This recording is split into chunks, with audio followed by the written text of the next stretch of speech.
بسم اللہ الرحمن الرحیم۔ السلام علیکم ناظرین، یہ بات کس سے چھپی ہوئی ہے کہ حضور اقدس صلی اللہ علیہ وآلہ وسلم اپنے دونوں نواسوں کے ساتھ بہت محبت فرماتے، سینہ مبارک پر بٹھاتے، کاندھوں پر چڑھاتے اور مسلمانوں کو تاکید فرماتے تھے کہ ان سے محبت رکھو۔ لیکن چھوٹے نواسے حضرت امام حسین رضی اللہ تعالیٰ عنہ کے ساتھ آپ کی محبت کا کچھ خاص امتیاز تھا۔ آپ نماز میں سجدے کی حالت میں تھے کہ حسین رضی اللہ تعالیٰ عنہ پیٹھ مبارک پر آ گئے، یہاں تک کہ امام حسین رضی اللہ تعالیٰ عنہ خود سے بخوشی پشت پر سے اتر گئے تو آپ نے سر سجدے سے اٹھایا۔ نبی کریم ارشاد فرماتے ہیں، جس نے حسین سے محبت کی اس نے اللہ تعالیٰ سے محبت کی، باروایت مشکات۔ اسی لیے فرمایا کہ حضرت امام حسین رضی اللہ تعالیٰ عنہ سے محبت کرنا حضور سے محبت کرنا ہے، اور حضور سے محبت کرنا اللہ تعالیٰ سے محبت کرنا ہے۔ مرکات شرع مشکوات۔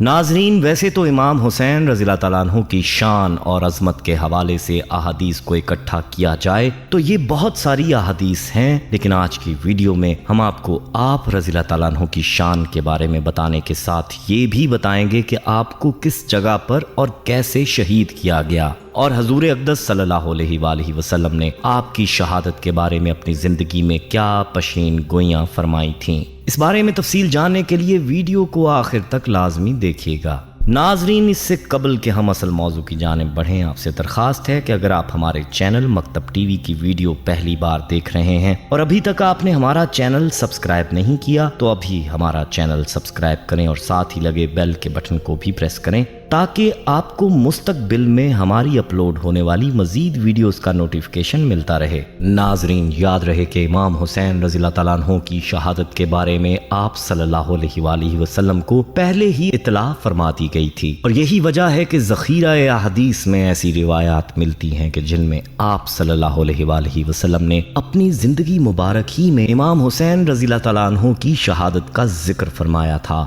جیسا کہ حضرت عائشہ رضی اللہ تعالیٰ عنہا سے روایت ہے کہ رسول اللہ صلی اللہ علیہ وآلہ وسلم نے فرمایا، جبرائیل نے خبر دی کہ میرا بیٹا حسین میرے بعد ارض طف میں شہید کیا جائے گا۔ جبرائیل نے مجھے اس مقام کی مٹی لا کر دی ہے اور بتایا ہے کہ یہ زمین حسین رضی اللہ تعالیٰ عنہ کی شہادت گاہ بنے گی، باروایت طبرانی۔ اس روایت میں یہ بات واضح طور پر ملتی ہے کہ امام حسین رضی اللہ تعالیٰ عنہ کی شہادت کے بارے میں جبرائیل علیہ السلام نے پہلے سے بتلا دیا، بلکہ یہ بھی بتلا دیا تھا کہ کس مقام پر آپ رضی اللہ تعالیٰ عنہ کی شہادت ہوگی۔ ناظرین، اس سے پہلے کہ ہم آپ کو امام حسین رضی اللہ تعالیٰ عنہ کی شہادت کے بارے میں بتائیں، آپ کو مختصراً امام حسین رضی اللہ تعالیٰ عنہ کے بچپن اور ان کے چند اوصاف کے بارے میں بتاتے ہیں۔ یاد رہے کہ سیدنا امام حسین رضی اللہ تعالیٰ عنہ کی ولادت مبارک 5 شعبان 4 ہجری کو مدینہ میں ہوئی۔ رسول اللہ صلی اللہ علیہ وآلہ وسلم نے آپ کے کان میں آذان دی، منہ میں اپنا لعاب دہن ڈالا اور آپ کے لیے دعا فرمائی۔ آپ صلی اللہ علیہ وآلہ وسلم نے 7ویں دن اپنے نواسے کا نام حسین رضی اللہ تعالیٰ عنہ رکھا،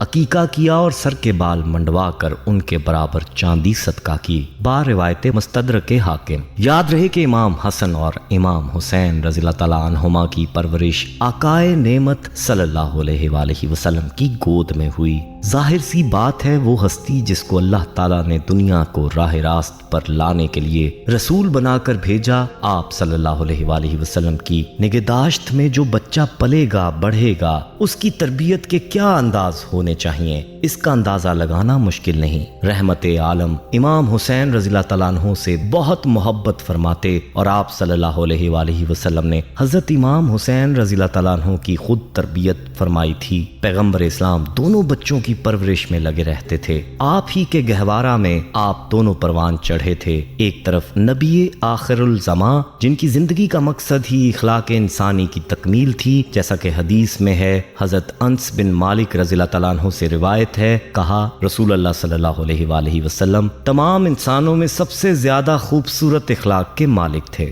باروایت مسلم۔ آپ صلی اللہ علیہ وآلہ وسلم کے اخلاق کریمانہ کے سائے میں امام حسین رضی اللہ تعالیٰ عنہ کی پرورش ہوئی، تو دوسری طرف امیر المومنین علی ابن ابو طالب رضی اللہ تعالیٰ عنہ جو اپنے عمل سے اللہ کی مرضی پر جانثار تھے، تیسری طرف فاطمۃ الزہرا رضی اللہ تعالیٰ عنہ جو خواتین کے طبقے میں پیغمبر اسلام کی دعوت کو عملی طور پر پہنچانے کے لیے ہی قدرت کی طرف سے پیدا ہوئی تھیں۔ اس پاک اور نورانی ماحول میں سیدنا حسین رضی اللہ تعالیٰ عنہ کی پرورش ہوئی۔ سیدنا حسین رضی اللہ تعالیٰ عنہ کے اعلیٰ اخلاق کا اندازہ اس روایت سے بخوبی ہوتا ہے کہ آپ رضی اللہ تعالیٰ عنہ ایک مرتبہ گھوڑے پر سوار ہو کر جا رہے تھے۔ راستے میں غربا کی ایک جماعت نظر آئی جو زمین پر بیٹھے کھانا کھا رہے تھے۔ انہوں نے کہا، فرزند رسول صلی اللہ علیہ وآلہ وسلم ہمارے ساتھ کھانا تناول فرمائیے۔ آپ گھوڑے سے اترے اور غربا کے ساتھ زمین پر بیٹھ کر کھانا کھایا، اور اس موقع پر فرمایا، اللہ تکبر کرنے والوں کو پسند نہیں کرتا۔ سیدنا حسین رضی اللہ تعالیٰ عنہ نے ان غربا کو اپنے کھانے کی دعوت دی۔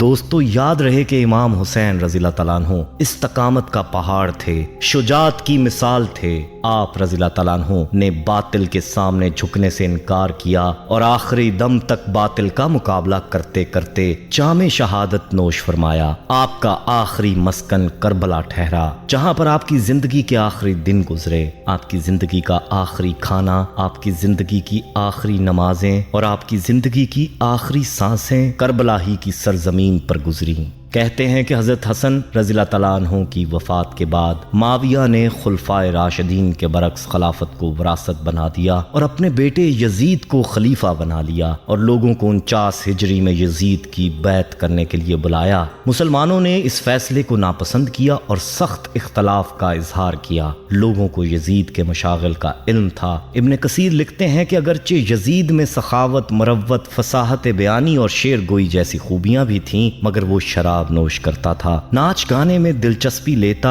اس نے اپنے محل میں ناچ گانے والیاں اور کتے رکھے ہوئے تھے۔ اس کے بعض اعمال فاسقانہ تھے۔ حضرت امام حسین رضی اللہ تعالیٰ عنہ نے یزید کی بیعت سے انکار کیا۔ یزید نے حضرت امام حسین رضی اللہ تعالیٰ عنہ پر بیعت کے لیے دباؤ ڈالا، مگر انہوں نے دباؤ قبول کرنے سے انکار کیا۔ آپ نے جو عزم اختیار کیا اس پر ثابت قدم رہے اور مکہ تشریف لے گئے۔ حضرت امام حسین رضی اللہ تعالیٰ عنہ کے نام عراق سے سینکڑوں خطوط آئے، جن میں تحریر تھا کہ آپ کے ساتھ 1 لاکھ آدمی ہیں، آپ جلد عراق آ جائیں تاکہ لوگ آپ سے بیعت لیں۔ حضرت امام حسین رضی اللہ تعالیٰ عنہ نے اپنے چچا زاد بھائی مسلم بن عقیل کو حالات کا جائزہ لینے کے لیے عراق بھیجا۔ کوفہ کے لوگ مسلم بن عقیل سے بڑے اخلاق سے پیش آئے اور قسم کھائی کہ اگر حضرت امام حسین رضی اللہ تعالیٰ عنہ کوفہ آ جائیں تو وہ دل و جان سے آپ کی مدد کریں گے۔ ایک روایت کے مطابق 18,000 لوگوں نے مسلم بن عقیل کے ہاتھ پر بیعت کر لی۔ مسلم بن عقیل رضی اللہ تعالیٰ عنہ نے حضرت امام حسین رضی اللہ تعالیٰ عنہ کو خط لکھا کہ حالات سازگار ہیں، وہ کوفہ تشریف لے آئیں۔ خط ملنے کے بعد حضرت امام حسین رضی اللہ تعالیٰ عنہ کوفہ روانہ ہوئے۔ یزید نے کوفہ کے گورنر نعمان بن بشیر کو معزول کر دیا، کیونکہ وہ حضرت امام حسین کے بارے میں نرم گوشہ رکھتے تھے، اور ان کی جگہ عبداللہ ابن زیاد سمیہ کو کوفے کا گورنر مقرر کیا گیا۔